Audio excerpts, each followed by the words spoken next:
A man came home depressed. Things were not going well at work, and he was bringing his problems home with him every night. At dinner time, he would barely speak, shutting out his wife and his 5-year-old daughter. After dinner, he would go into the den to read the paper, and he would use his newspaper as a wall to separate his family from his life. This went on for several nights.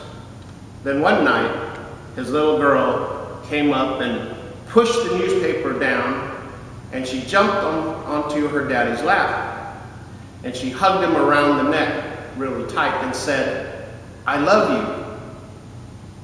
The man said, "Honey, you're hugging me to death." "No, Daddy," the little girl said, "I'm hugging you to life."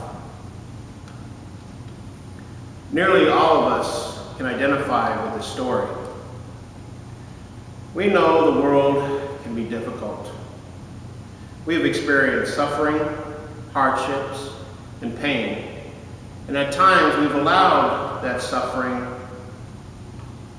to separate us, to distance us from the ones we love most, even from God. St. Paul asks, who will separate us from the love of Christ? Paul goes on to catalog a list of troubles.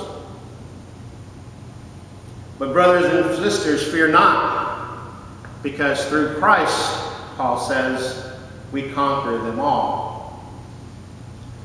Now that doesn't mean that there will be no suffering.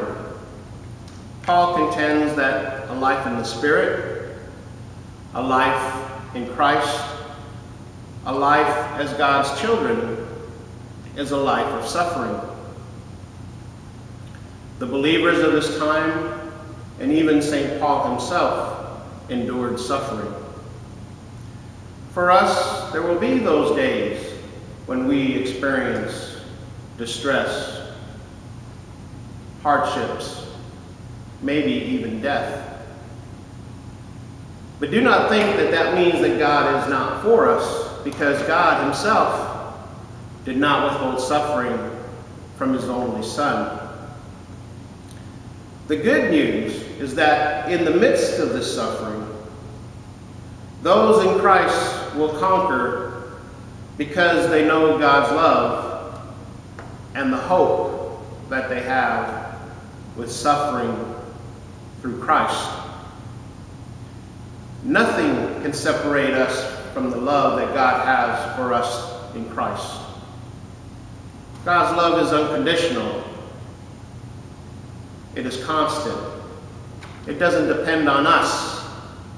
It doesn't depend on our emotions or how we feel.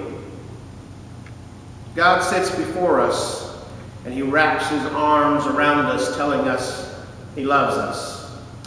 God is hugging us to life.